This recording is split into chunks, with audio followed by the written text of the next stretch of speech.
It is now time for our true pet tip of the week. February is Spay and Neuter month for animals, and veterinarian Briana Schwapp is here to tell us more. It's now time for your true tip of the week, brought to you by True Pet Food.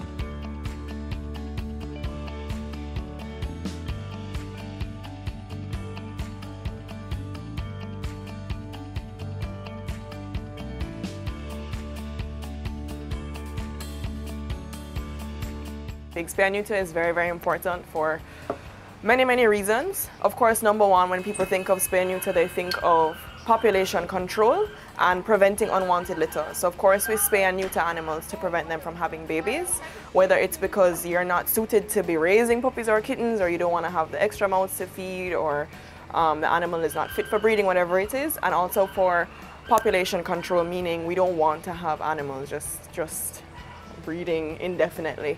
So spaying and neutering prevents certain health conditions later on in life. Of course, the age that you do this at and in the species can vary, but you can talk to your vet about that. But generally speaking, spaying is for the females, and we do it to prevent conditions such as mammary tumors. Breast cancer is the most common malignant cancer of canines, and pyometra, which is when pus accumulates in the uterus of the dog or the cat. Again, pus in any organ is a bad thing, and this can happen pretty much spontaneously in any aged dog or cat.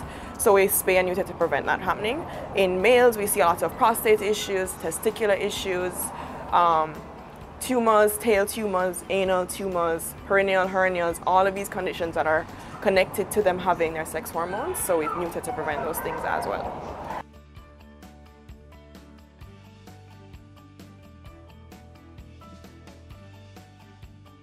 When should these procedures be undertaken? Generally for females, we say wait until after their first heat. In larger breeds, we tend to wait a little longer until they're finished growing. So for example, in like your Akitas, you'd wait until they're like a year and a half or two.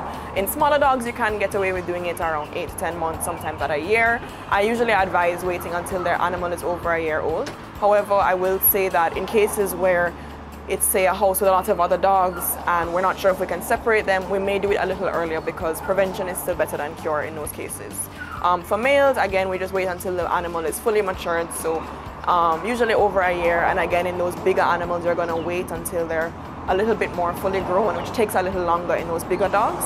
For cats, you can do it a little earlier.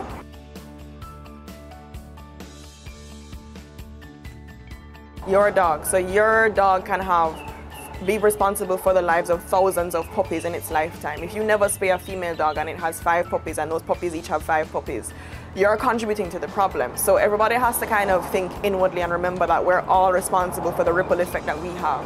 But otherwise, there's also behavioral issues that we do it to control. So for example, in male dogs, things like marking territory or specific forms of aggression that may be associated with those sex hormones. In females, a spay is an ovariohysterectomy. So that's removing both ovaries and the uterus, right? You can do an ovariectomy, which is when we just remove the ovaries, but I think in Jamaica, most if not all clinics just do a spay, a full spay. So no, the animal cannot come into heat. There's nothing there to cause a heat, right? In males, people think that the neuter is removal of the penis. It is not the removal of the animal's penis, it's removal of the testicles.